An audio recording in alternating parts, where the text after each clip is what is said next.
Okay, back again. I can only do like 10 or 15 minutes at a time on this chip that I've got for my camera.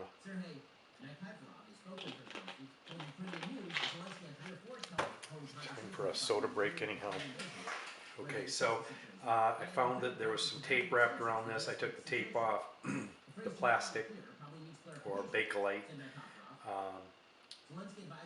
cover for the selector is 90% broken. So I'm going to use some plumber's putty, epoxy putty,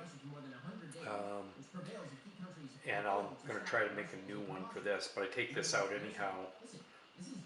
There's a pin down here. There's a bolt that comes through the hole through it. You move the pin, the washer pin pops out, and this arm will come out. The arm goes back here and it makes contact with the incoming line in through this tab here, and it transfers it down the bar and into each one of these three output knobs right here that are wired into the choke coil.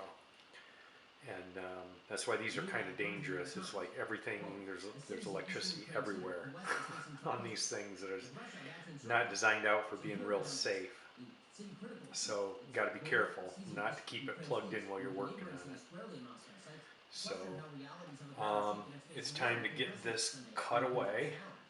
And so I think what we're going to do is we're going to do one at a time so I don't mess up the wiring. So we're going to separate it. There's one cut.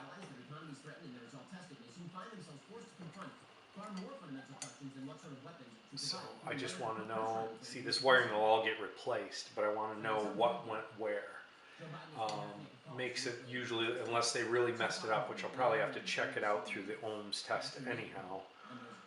See what the resistance is running on them, and also the amp test once it's together, just to make sure, because you can wire these up wrong, and I don't think you can really damage it, but what you can do is it'll either run in reverse or it'll draw too many amps. I mean, it just won't run quite right if you don't get it. There's only one way to wire it, and I think you can wire it 6 different ways with those 3 cords. So let me see. Probably the easiest is going to be to just tape it off.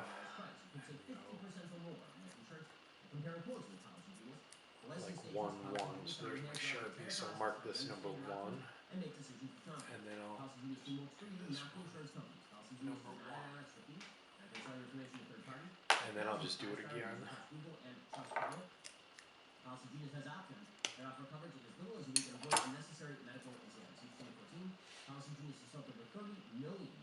Grab some tape.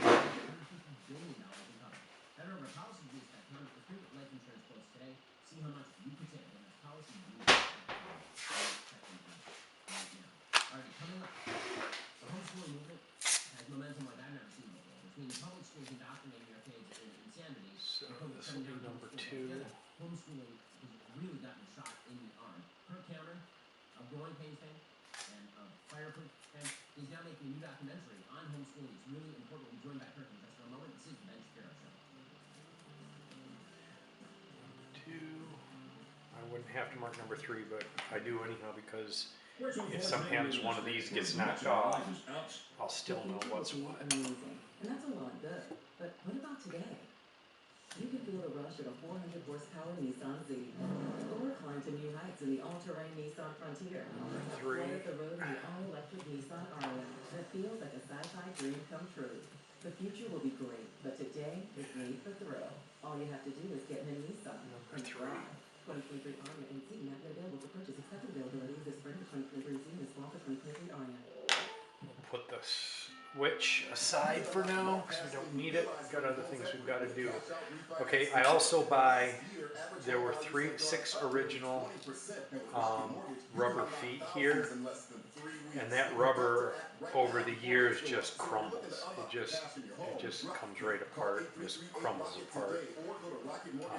And these are only, I think, for a pack of 6 replacements of these, I think they run me like $6 or $7.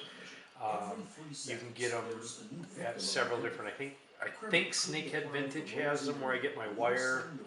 If not, you can get them on eBay. I got this set on eBay. But I've gotten them before from, I'm pretty sure I got them from Snakehead Vintage. So you'll clean out all of that. And we don't need to, I might not do all these right now, but it's easy to help protect yourself.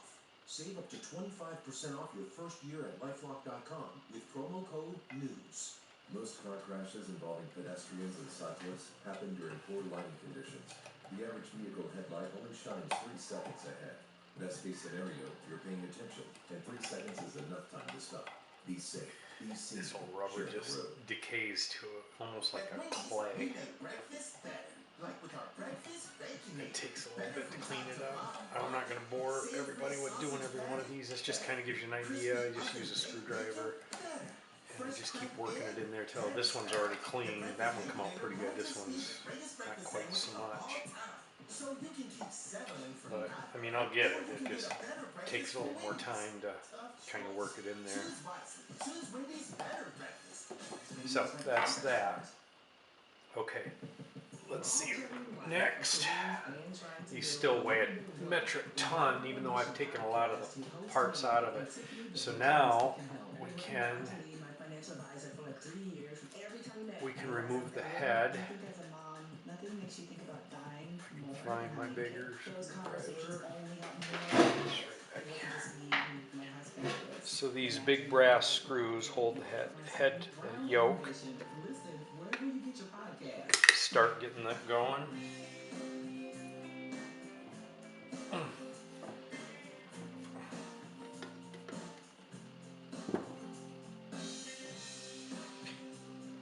You can feel the old dried up grease in here.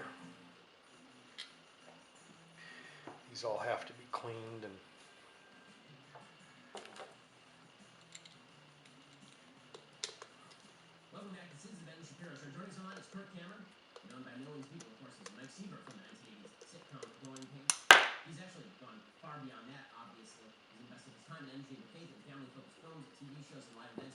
okay, and the head will come right out.